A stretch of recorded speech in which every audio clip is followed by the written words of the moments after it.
Okay, so this is a website that I made. So for firstly, this was for my use only, but then I thought, why not upload it online for others to use? So this is basically just in progress right now to be a bit more professional. So the main cause of this website was to solve the problem of people used to just underestimate DSA too much. Like they think that it's what's the use, like uh, not many companies just tell you to like write a logic for, let's say, finding the number of children in a tree or whatever.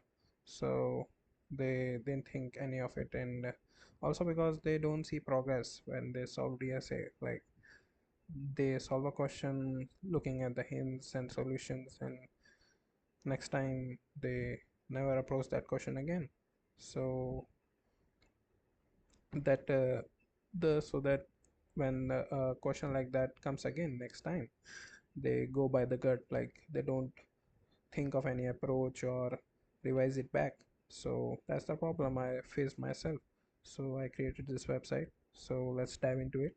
So first we will log in, as we assuming we don't have an account, we will make an account. So like student one, email we can use, let's say, student at the rate gmail.com, and then the password like 1234567 8 only right now. And then we have to choose these avatars, like these are the default. We can choose ours own also. So let's say I choose this. So now we register. Now as you can see, for basics, this is a navbar, a home button, no need, but still. Now this is the profile picture, the username, and a logout button.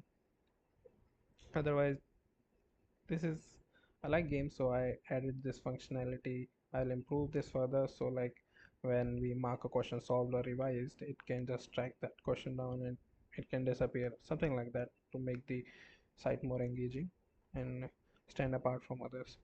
So this area is the part where we mark the question solved, and there will be a lot of lists showing up here. Otherwise, these are some recommended lists that we can just click and get these lists here and solve according to that instead of making our own. These are just some stats. Now let's say I choose classic data structures. Now these are the lists. Now we can just open these categories and there will be problems inside.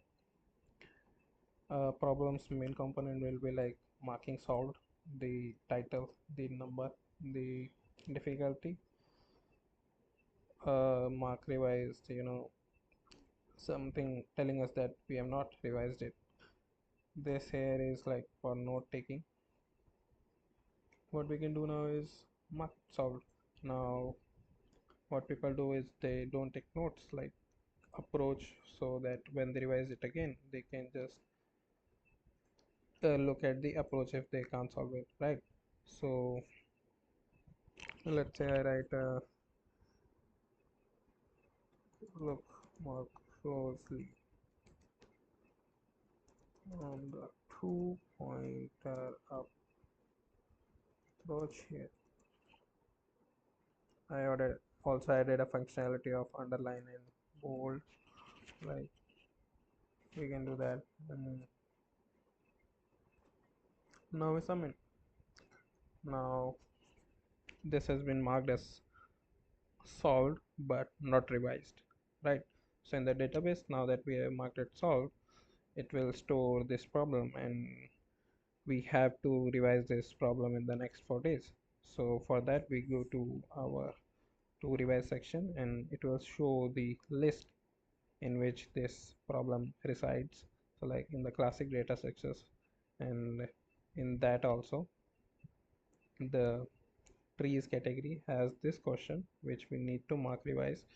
So through this button we can just go to the LeetCode site to solve the problem and come back here, and if we can't solve it we see the notes, and after solving we can just mark it revised.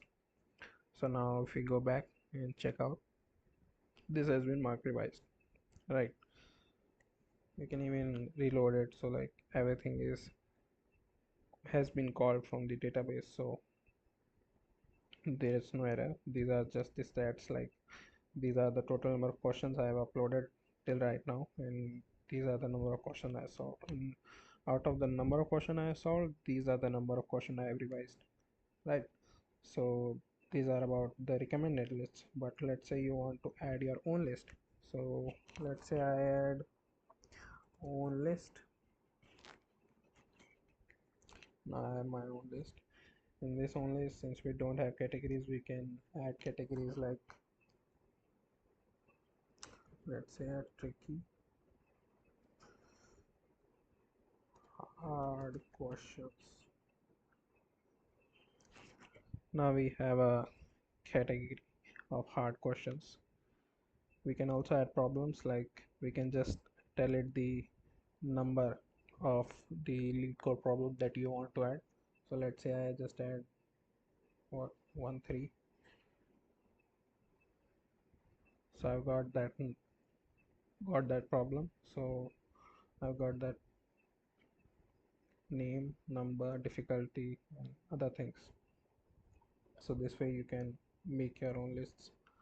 And yes, I have also added these functionality like flat mode, dark mode, and some other modes. Otherwise, I'm still working on it. I could show you the login page also. This is the login page, right? I showed you before. Okay, so this is like my website. After signing out, everything has been, you know, removed. We can also check out the, like, you can check in the local storage. I have removed the other things, and also I store my refresh token in cookies only, HTTP cookies. So that's also have been removed. Let's just look at how this works. So let's log in again with student one, and then student 1 2 3 4 5 6 7 8. Okay, now that we have logged in, we have got our refresh token here and the HTTP cookies, and the local storage we have our own user data, username and avatar link and all. After you log out, these all gets deleted.